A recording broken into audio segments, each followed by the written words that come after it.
ರೂಪಾಯಿ ಆಗಿದೆ ಸರ್. ಸ್ವಲ್ಪ ರೊಟ್ಟಿ ಇಷ್ಟ ದುಡ್ಡಿನೆಲ್ಲ ಅಲ್ಲಿ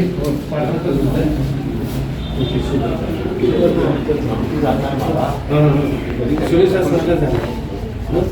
ಅಲ್ಲಿ ಸುರೇಶ್ ಅಂತ ನಮ್ಮ ಸುರೇಶ್ ಇದೆ ಅಲ್ಲಿ ಕಳಿಸ್ತೇನೆ ಸರ್.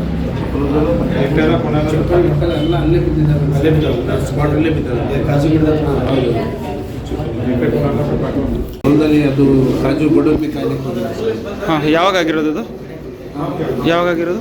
ಕೆಗ್ದಾಳಲ್ಲಿ ಅಲ್ಲ, ಯಾವಾಗ? ಬೆಳಗ್ಗೆ ಇವತ್ತೇ ಆಗಿರೋದು? ಇವತ್ತೇ. ಹಾಂ, ಓಕೆ. ಇವತ್ತೇ ಬೆಳಿಗ್ಗೆ ಸರ್. ಸುಮಾರು 6:30 ಪೌನೆ 7ಕ್ಕೆ ಈ ಥರ ಆಗಿದೆ. 6:30ಗೆ ಆಗಿದೆ ಜಸ್ಟ್. ಅದು ಒಂದಲ್ಲ ಸರ್, 2 ಕರಡಿ. ಒಂದು ಕೈಗೆ ಅಟ್ಯಾಕ್ ಮಾಡಿ ಇದು ಮಾಡುವಾಗ ಇನ್ನೊಂದು ಕಾಲಿಗೆ ಅದು ಕಡಿದು ತುಂಬ ಪ್ರೆಷರ್ ಇದು ಮಾಡಿದೆ ಸರ್. ಒಂದಕ್ಕೆಲ್ಲ ಫೈಟ್ ಮಾಡಿ ಅವನು ಇದು ಮಾಡಿದ್ದಾರೆ. ಎರಡನೇ ಬಂದು ಈ ಥರ ಮಾಡಿದೆ ಸರ್. ಅದು ಕೈಗೆ ಕಾಲಿಗೆ ಅಷ್ಟೇ ಗಾಯ ಆಗಿದೆ, ಮತ್ತೆ ಎಲ್ಲಿ ಆಗಿಲ್ಲ? ಅಲ್ಲ, ಕೈಗಾಗಿದೆ, ಕಾಲಿಗಾಗಿದೆ, ಮತ್ತೆ ತಲೆ ಹೊಡ್ತಾ ಆಗಿದೆ ಎಲ್ಲ. ತಲೆ ಎಲ್ಲ ಹೊಡ್ತಾ ಇದೆ. ಅದಕ್ಕೆಲ್ಲ ಧಾರವಾಡ ರೋಡ್ ಬಿಟ್ಟ